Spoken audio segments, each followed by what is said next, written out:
Hey guys, Foxdrop here with a video on what is the best role to carry solo queue with, specifically in low elo.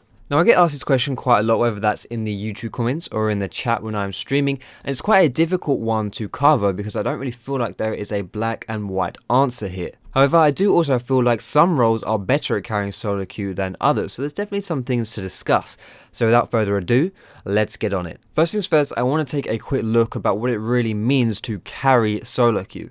In my opinion, carrying solo queue is anything that helps you have a positive impact on the game, or to create advantages for yourself and your team to the extent that you can then use those advantages to win games. Now, a lot of this can be done regardless of what champion you are playing, but there is an undeniable influence on the actions you can take and the choices you can make by what champion or what role you are playing, and that is what this whole video is about. So let's take a deeper look at that specifically. So let's start with the top lane. Now the phrase top lane is an island has been thrown around quite a lot, used to describe how isolated that lane is in relation to its contact with the other lanes and players. This has been recently changed somewhat, as at the time of making this video the meta does favour top laners with teleport, allowing them to TP into skirmishes in other lanes.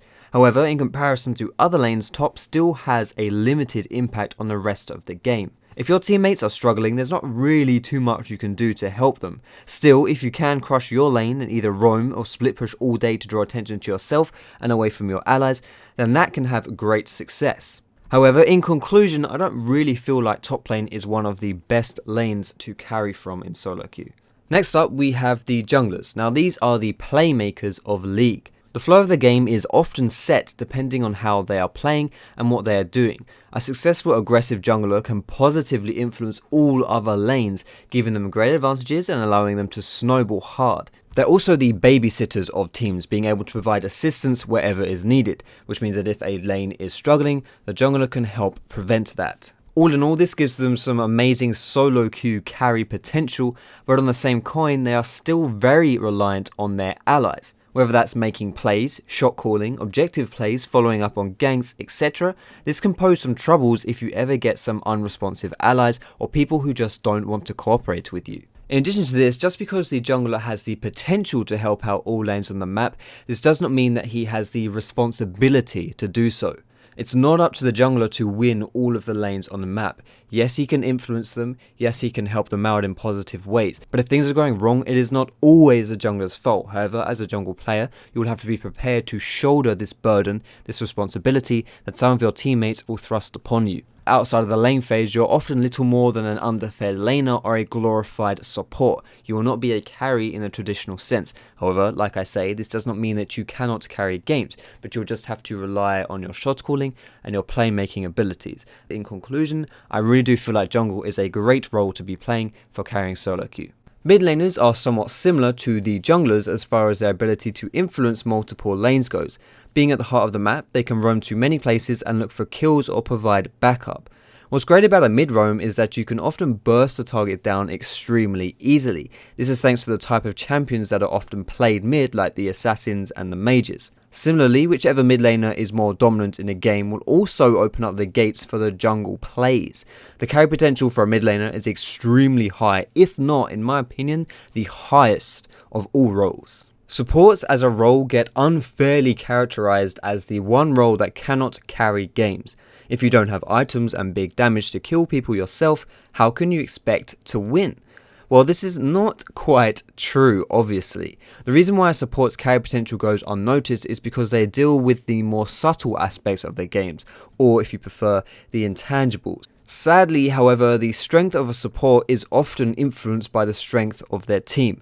If you dominate bot lane and get your AD carry fed, there's no real guarantee that that AD will know how to take those advantages you've given them and convert them into a won game. Most of the times they will, but not all of the times. To this extent, I don't really think that support is one of the best lanes to carry in solo queue.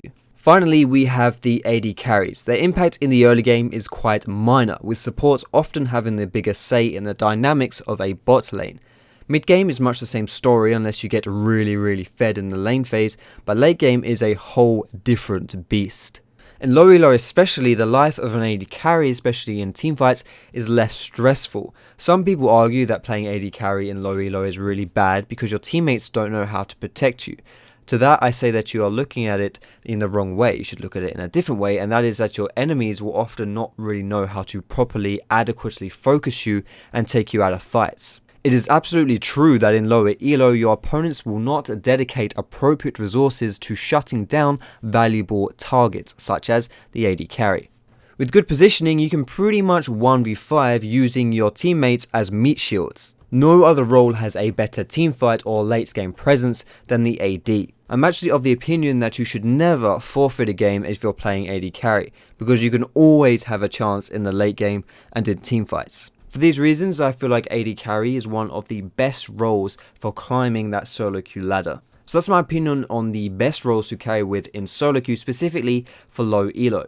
Remember that you'll always do your best on your main role, so if you're sitting there as a support main and feeling kinda disheartened, don't be. What role you play is not what's going to stop you from climbing your elo. If you feel like you've hit a place and you can't get any higher, there are bigger things you need to worry about than what role and what champion you are playing, provided that you are always picking your best champions. If you want some other advice on climbing solo queue, you can click here to see some common mistakes of low elo.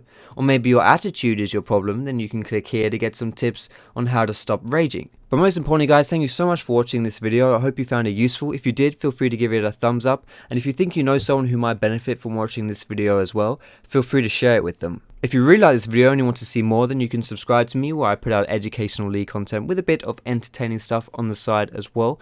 You can check me out on my social media, my Facebook, my Twitter. You can catch me streaming on Twitch as well. All of those things are in the description guys. But like I said, thank you so much for watching and I will see you in my next video.